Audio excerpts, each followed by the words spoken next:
when my mother set down the carving knife, looked me in the eye and said, "You have 48 hours to move out." Right in the middle of Christmas dinner, the whole room went dead silent. My golden boy younger brother smirked into his glass of wine while my father calmly chewed his turkey, acting as if I hadn't just paid off their mortgage 3 months prior. They thought I was a pushover who would beg for mercy, pack my bags in shame, and leave the very house I'd spent $80,000 renovating. What they didn't realize was that I had put the property deed in my own name during the refinance process, and those eviction papers they handed me across the holiday table were legally worthless. On day 2, as they waited for me to leave, the doorbell rang, and my parents turned pale when a process server handed them a real court order. Comment the city you're watching from so I can see how far my story has reached. My name is Maya, I'm 26 years old, and until Christmas Day, I foolishly believed that sacrifice and loyalty actually meant something to family.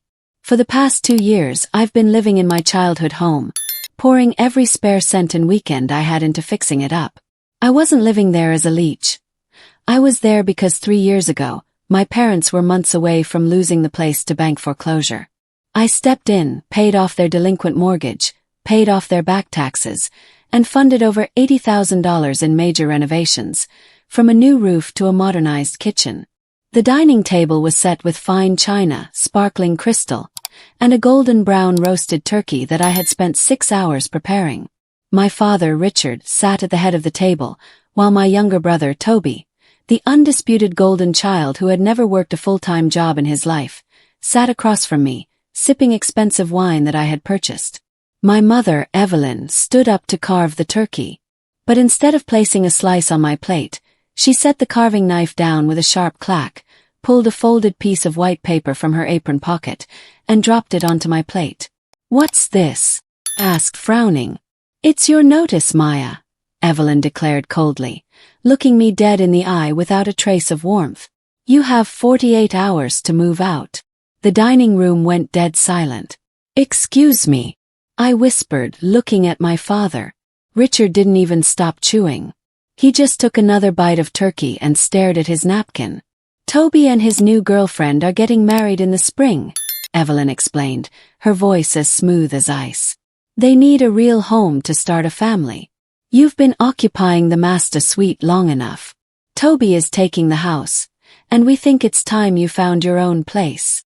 Toby smirked into his glass, taking a slow sip. "Thanks for fixing up the place, sis. It looks great." They expected me to cry, to scream, or to beg them to let me stay in the house I had just saved. Instead, I carefully unfolded the paper, saw the crude, handwritten eviction note, and smiled.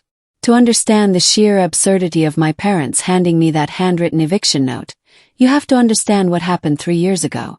My father's failed investments had plunged them into over $60,000 of debt, and the bank was weeks away from auctioning off our childhood home on the courthouse steps.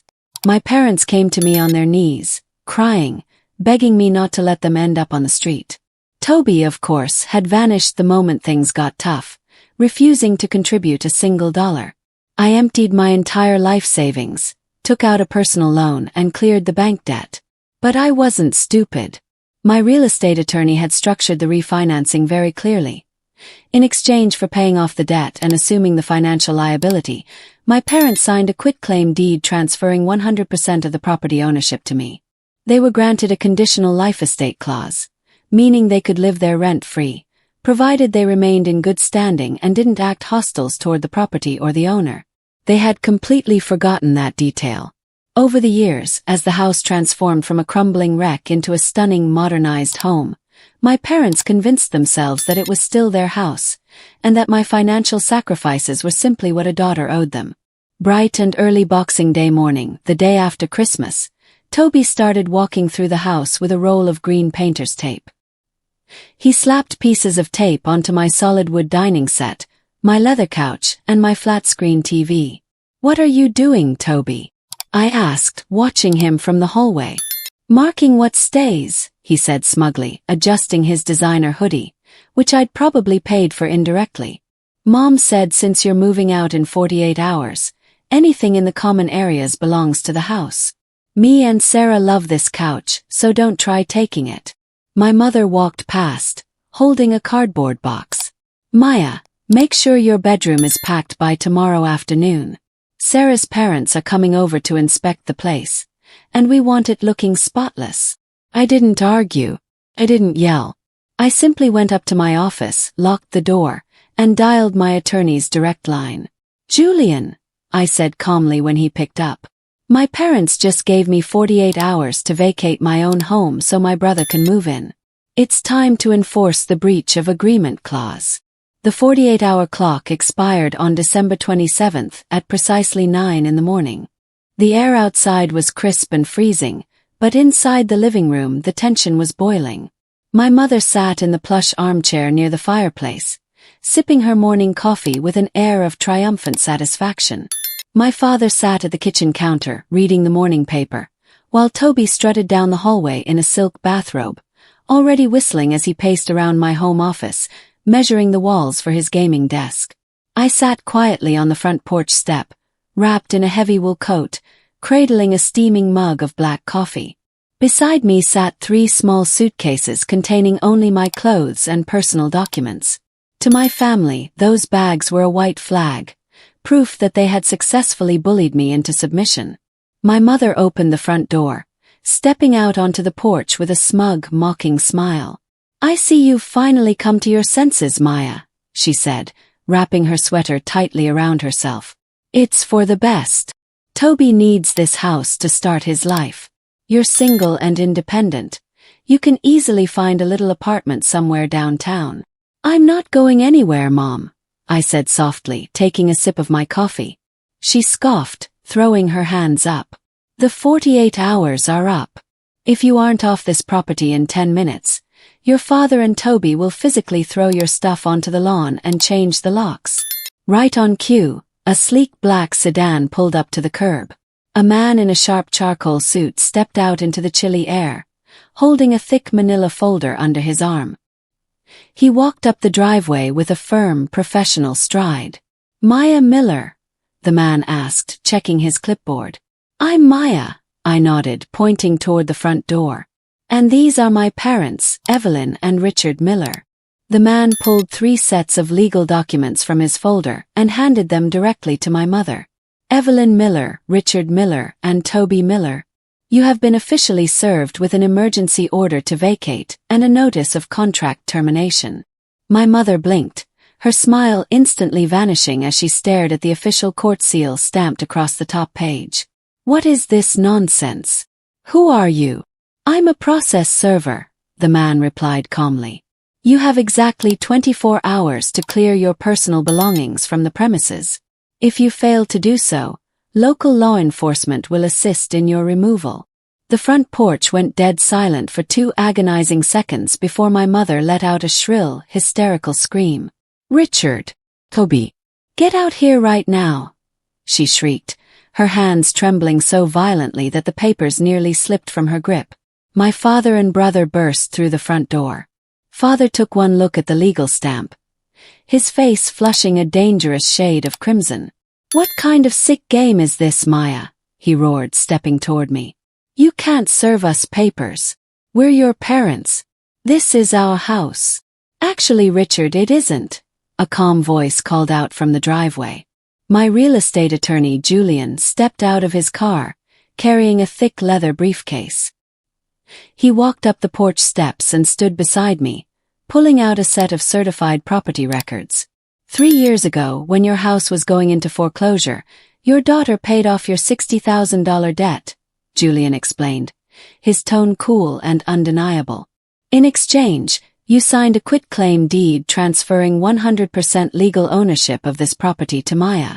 You were granted a conditional life estate, which explicitly states that any harassment, destruction of property, or attempt to unlawful eviction immediately revokes your right to reside here. That's a lie, Toby shouted, his smug demeanor completely evaporating. She's trying to steal my house. Your house, I said, standing up and looking my brother dead in the eye. Toby, you haven't paid a single bill in your entire life. While I was spending $80,000 renovating this place, you were draining Mom and Dad's retirement account. Father pulled out his phone with shaking hands. I'm calling the police. We'll see who gets thrown out. 20 minutes later, 2 police cruisers pulled into the driveway. Father rushed over to the officers, shouting about an ungrateful daughter trying to kick her family out on the street. The lead officer listened patiently, then walked over to Julian, who handed over the original property deed, the closing documents, and tax receipts showing my name on every single payment for the past 3 years. The officer reviewed the papers, closed his folder, and turned to my father. Sir, this woman is the sole legal owner of this home. You have been served a valid court-ordered notice to vacate. You have until tomorrow morning to clear your things, or we will return to remove you ourselves. The sight of those 2 police officers confirming my sole ownership broke whatever delusion my family had been clinging to. My father looked like he had been struck by lightning. My mother burst into wild, bitter tears, begging the officers to reconsider, while Toby stood frozen in his bathrobe, realizing his dream of living in a luxury home for free had completely shattered. They spent the next 24 hours frantically packing their belongings into rented moving vans. The arrogance they had displayed at the Christmas dinner table was entirely gone, replaced by a desperate, humiliated quiet. When my parents realized they couldn't afford a nice place on their own, they looked to their golden child for help. But Toby, true to his selfish nature, threw a tantrum when he realized he would have to pay rent for a small 2-bedroom apartment to house all 3 of them. The golden boy they had favored over me for 26 years became their primary source of stress overnight. As for me, I finally had the peace I had paid for. I moved back into the master suite, finished the final touches on the backyard patio, and turned the house into a warm, welcoming home filled only with people who genuinely respect and care for me. Taking back my home wasn't just about the property or the money. It was about setting a boundary that could never be crossed again. I learned the hard way that blood doesn't give anyone the right to walk all over you, and sometimes cutting ties is the only way to save yourself. What would you have done if your family tried to kick you out of a house you paid for? Comment your thoughts below.